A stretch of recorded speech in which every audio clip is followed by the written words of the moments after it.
As the brochure says, don't be silenced by dry mouth. Today we're going to talk about xerostomia.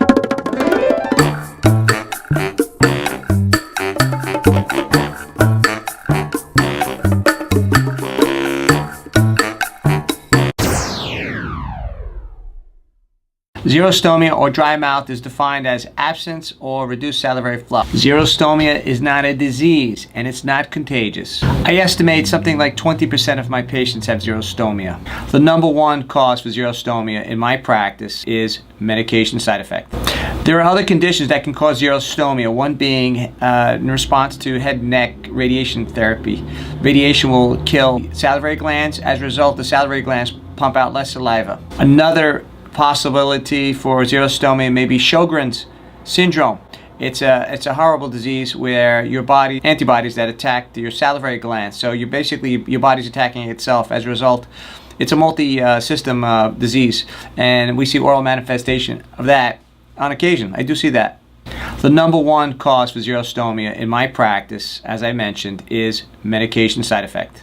There are at least 400 medications that are responsible for xerostomia. Just to name a couple. Here you go. Are you ready? Antihistamines, antidepressants, antihypertensives, anti-Parkinson's, diuretics, sedatives, anti-anxiety drugs, decongestants, bronchial dilate, muscle relaxant. The list keeps on going. Well, why is saliva important? Saliva has antimicrobial components to it. Saliva is responsible for sweeping away, washing away food. As gross as it may sound, it's very important. The normal pH of saliva ranges between 6 and 7.4. When you have less saliva, obviously your mouth is dry, and as a result, your mouth becomes susceptible to other problems. One being candidiasis, which is basically a fungus infection, or thrush. That's also very bad, very painful, and it's not going to get better unless it's treated medically. Patients who have less saliva tend to get more cavities. We're talking cavities that sit at the gum line, so these are very difficult to treat. If you have less saliva, you're also prone to periodontal disease. Solutions, not many, unfortunately. Basically, it's limited. You can talk to your physician, perhaps changing your medications to another medication, but there's so many out there that have this side effect. So you fix one problem, you create another problem. Probably not the way to go.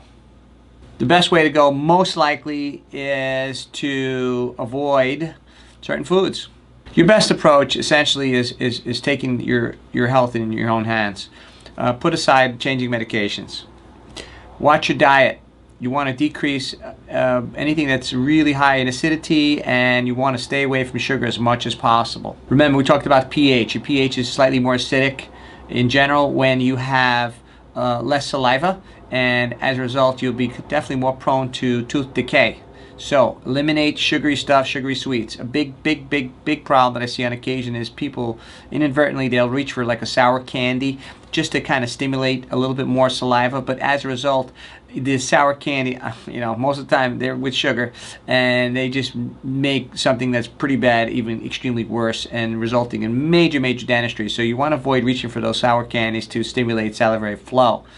A good thing to do at night is to use a fluoride rinse. I'm a big fan of that. So the fluoride rinse, last thing you do right before you go to bed is just take a little swig, rinse, keep it in your mouth for about a minute or so, and then spit out, and then go right to bed. Do not rinse anything else after that. Do not sip for water. Just go right to bed.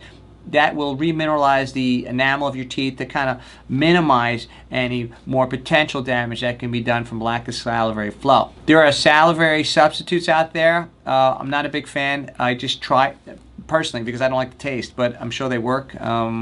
So you may want to try that. They come in spray, they come in rinse, they come in chewing gum kind of. Give it a shot, but really the big thing is you have to take control of your own oral health. And another big factor is maintenance, huge maintenance. You may want to consider upping your maintenance to more times a year instead of 2 or 3, go 3 or 4.